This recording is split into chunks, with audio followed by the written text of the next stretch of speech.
आपको पता है एक लिस्ट बनती है कि मोदी जी के बाद अमित शाह है, फिर उसके बाद एक लिस्ट बनती कि उनके बाद कौन है, तो उसमें आपका भी नाम है। देखिए, ऐसा नहीं होना चाहिए। और मेरा एक हमेशा मानना है, जब पिता जीवित रहते हैं, पिता का बाद कौन किसको संपत्ति मिलेगा उसका बारे में चर्चा नहीं है।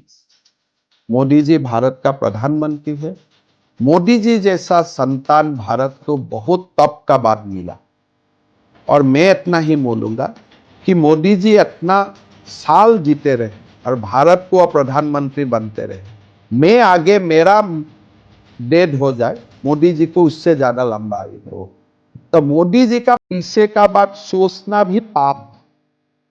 मोदी जी का लंबा आयु बने। अगर हिमंत बिश्व शर्मा का अभी भी जिंदगी 40 साल है, उससे भी कुछ साले अगर मोदी जी को दिया जाए और भारत के लिए, तो मोदी जी का पीछे का बात सोचना, मोदी जी का बाद बीजेपी का कौन नेता बनेगा ये सोचना बहुत बड़ा पाप है, देश के लिए अन्याय। जब आप बोलते हैं तो सीधे एक टैग लगा के वो समस्या खत्म कर दी जाती है कि यू आर एंटी मुस्लिम, आप एंटी मुस्लिम। देखिए, एंटी मुस्लिम को आप दो ढंग से आप इसको रखिए। पूरा मुसलमान समाज में दो वर्ग का व्यक्ति है। समाज में मेरा साथ कोई मुसलमान लोग काम करते हैं और असम में हम अच्छा खासा मुस्लिम वोट मिलते हैं।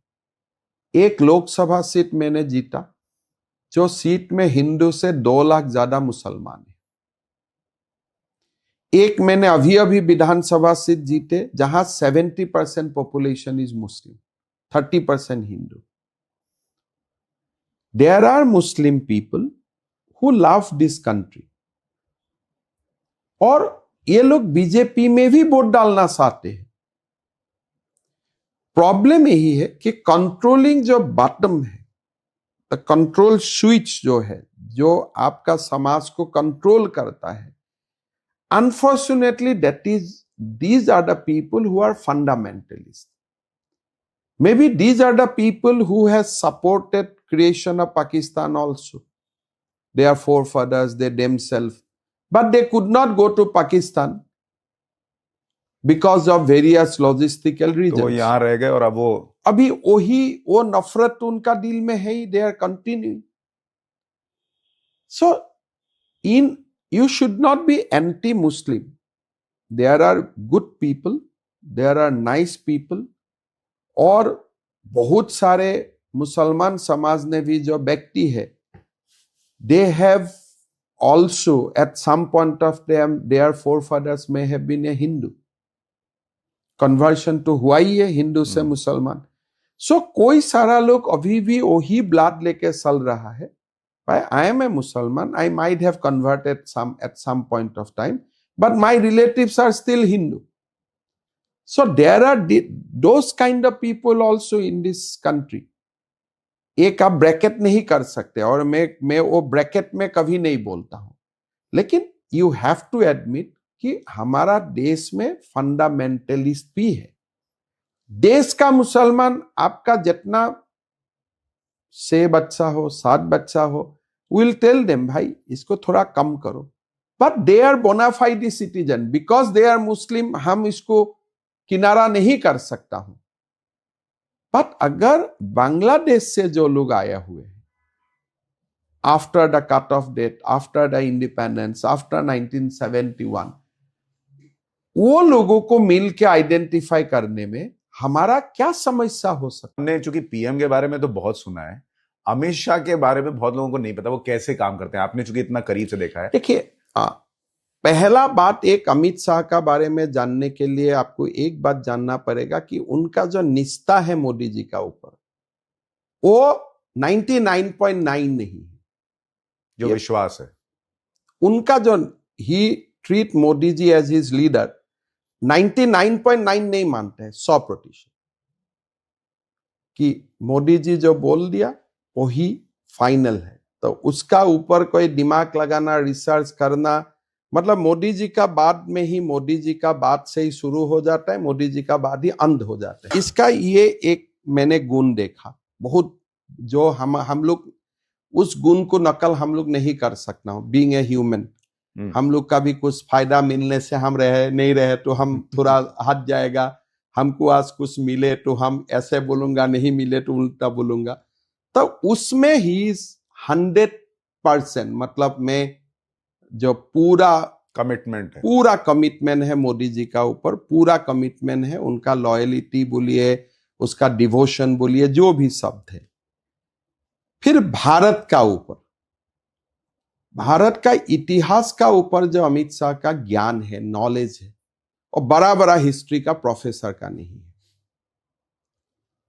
आप चंद्रगुप्त मौर्य से, चाणक्य से, हुन एग्रेशन तक, लासित बरफुकन से लेकर शिवाजी तक, शिवाजी से लेकर दुर्गादास राठौर तक, मैं बुरंजी का कभी स्टूडेंट नहीं थी, लेकिन अमित शाह जी का बात सुनते सुनते सुनते मैं खुद I become a student of history. इसका बुरंजी हिस्ट्री में उनका जो नॉलेज थे, कोई दिन आप उनका स्पीच देखिए चाणक्य का ऊपर, यूट्यूब में भी है कोई सारे स्पीच। अभी भी उन्होंने एक बहुत बड़ा बात बोले जो आप लोग बहुत ज्यादा ध्यान नहीं दिए हैं, कि कोई सारे देश होते हैं जो एक पॉलिटिकल नेशन है, लेकिन कोई देश होता है जो कल्चरल, संस्कृति का ऊपर आधारित देश है। हम इसको सिविलाइजेशनल कंट्री भी बोल सकता हूं। उन्होंने अभी अभी एक भाषण दिया कि nation created on political line, nation created on cultural line, on the basis of culture.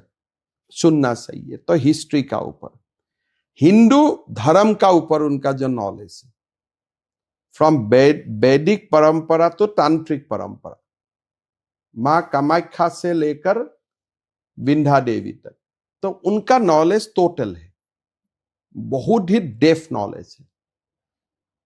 Bharat का हर प्रदेश का बारे में वो जानते हैं, वो हर प्रदेश का कार्यकर्ता का बारे में जानते हैं। And he can ask many people at bye their own name. तो एक बहुत, मतलब उनका कोई अपना पसंद भी नहीं है, कोई खाने का नहीं है, कोई अच्छा कपड़ा का पसंद नहीं है, 24 आवर्स काम करते हैं। मुझे बाहर से लगता है बहुत सख्त है, सर। नहीं नहीं, बहुत ही सरल है। डांटते हैं, लेकिन डांटने का बाद आपको खाना खिला के ही घर से भेजेगा। तो दोनों काम, पहले डांट के लाएंगे, नहीं, टैक्स मास्टर है, काम में गलती किया तो आपका हुए, लेकिन उसका स्वाद भी एक मिठास है। कोई दिन प्रधानमंत्री जी से हो, बाकी लोगों से है, हमें हार्ड टैक्स मिलते हैं, तो हम जाके पूछता हूं ये संभव होगा, कर पाऊंगा? अरे ठीक है कर लो, नहीं होगा तो हमें बोलना, मैं फिर इसको बात करता हूं। कभी कभी टैक्स मिलते हैं जो टैक्स असम जैसा प्रदेश में हमारा कर पाऊंगा नहीं कर पाऊंगा, our bureaucracy is not like Gujarat bureaucracy. तो थोड़ा डर होते हैं कि प्रधानमंत्री जी बोले अभी क्या होगा, तो you go to Amit Shah ji, he will make it easy, कि ठीक है करने का कोशिश करो, मैं भी तुमको मदद करता हूं, नहीं होगा तो हमारा लोगों का उनसे साहस भी मिलते हैं। बाहर में लगता है कि बहुत ही हार्ड है, लेकिन जब भी पार्टी का लोगों का कोई भी प्रॉब्लम है, सब उनका पास ही जाते हैं। और एक बात ये भी तो है सर, इतनी बड़ी पार्टी अगर आप चला रहे हैं तो थोड़ा सख्त नहीं रहिएगा, थोड़ा डिसिप्लिन नहीं होगा तो काम नहीं वो होगा। नहीं है, वो सख्त डिसिप्लिन नहीं है। अच्छा। वो बहुत ही प्यारा व्यक्तित्व है। मतलब आप उनका घर में जाओ, you will be more comfortable, आप सबसे कंफर्टेबल, आपको लगे कि आप सबसे कंफर्टेबल व्यक्ति से मिल रहे हैं। इसमें मुझे एक किस्सा याद आया। आप देखो, कार्यालय में, अपना मिनिस्ट्री में, अपना रोल में, you have to be tough, वो होना है। लेकिन आपको ये नहीं है, अगर आप ठीक रास्ता में है, सही रास्ता में हो, आप निष्ठा से काम करते हो, कोई प्रॉब्लम नहीं है। जैसे हमने झारखंड में चुनाव हारे, तो 2 दिन मुझको ही खराब लग रहे थे, तो पहले अमित भाई ही मुझको फोन किए, अरे हिम्मत छोड़ो यार, चुनाव में हारना जीतता होते रहते हैं, तुम क्यों फोन नहीं किए? अच्छा। फिर नड्डा जी ने फोन किए कि हिमन भाई तुम लोग ने तो 100% काम किए, तो तुम लोग को क्यों सोचने का है? आपको मुझने कुछ किसने बोला कि आप निराश हो? और ये कोई सारा फोन, जैसे नड्डा जी ने फोन किया, ये प्रधानमंत्री जी का भी नॉलेज में होगा हाँ, तो ये पार्टी बहुत प्यार मोहब्बत से चलने वाला पार्टी है। इसमें कोई ये नहीं है कि एकदम आप ये कर नहीं पाया तो आपका गला काटा जाएगा, ये नहीं है।